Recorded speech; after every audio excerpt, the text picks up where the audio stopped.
J-Drone here. This is a Syma X5HW.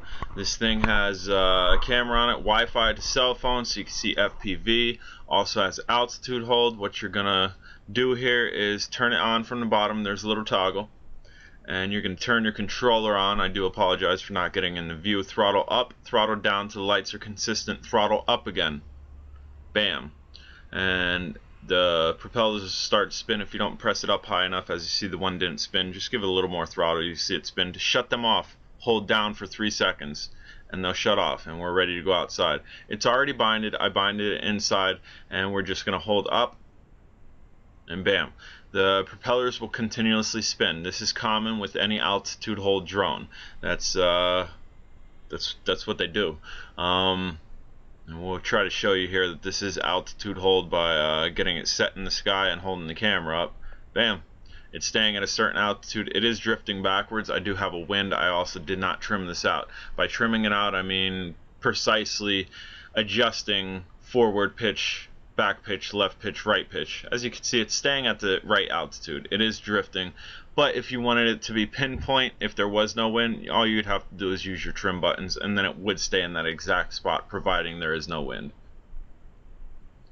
The Syma X5C, most everybody is very familiar with. This is essentially its better brother. It has all your flip features.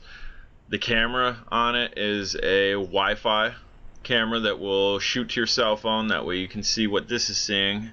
Or if you have goggles or something, you throw your cell phone in the goggles, fly FPV.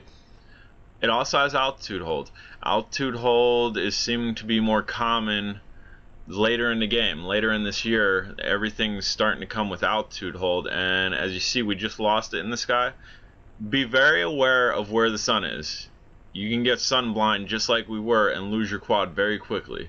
As you can see, I've taken it up there. I will do an altitude test on this and give you exactly how high it's going to go from the transmitter. And there you saw a little flip.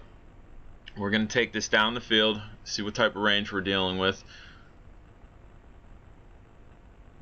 It's pretty good.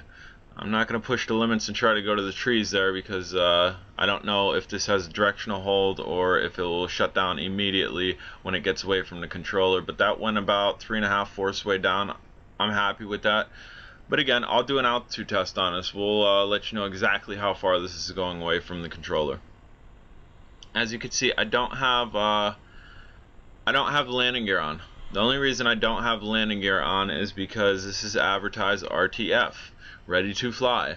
That means the battery's charged to a point where you can stick it in and you can go fly. I do have work in roughly about an hour, so I didn't really want to play with this thing. I want to kind of just test it out.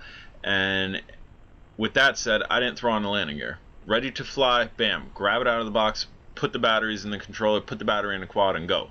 And that's what I did. I didn't take the time to put the landing gear on and put the screws in. Honestly, the landing gear on this they're very small and they weigh next to nothing, so I doubt it's going to affect the time we get, because this is also kind of like a time trial for RTF. If you get this, you have to fly it, pull it out of the box, get it in there. This is going to show you what type of time you're going to get. And again, we're sun blind there. Be very careful of that sun. If you were to charge this before you went out to fly, I guarantee you're getting a better time. As you can see, the lights are blinking right now, and we are at about 4 minutes. We'll try to get about another minute and a half out of this. That way we're around the 5-minute mark.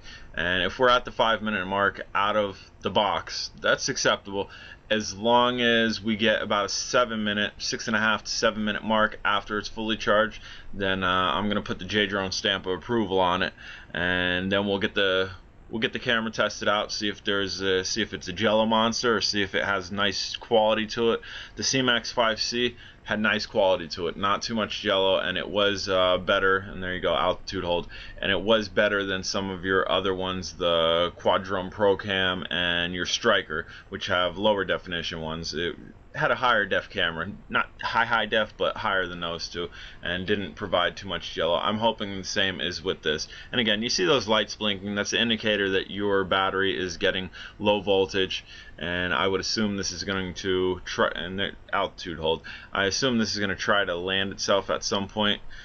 and not just drop out of the sky. That's a good feature if a quad has that, where has a meter on it. Bam, battery's getting low, battery's getting low. Hey buddy, battery's getting too low. I'm gonna land myself to prevent you from damaging anything. And bam, and that's exactly what I was trying to do, and that's exactly what it did. I'm J-Drone. If you haven't subscribed, please do. This is the Syma, and this is Altitude Hold. Have a great day.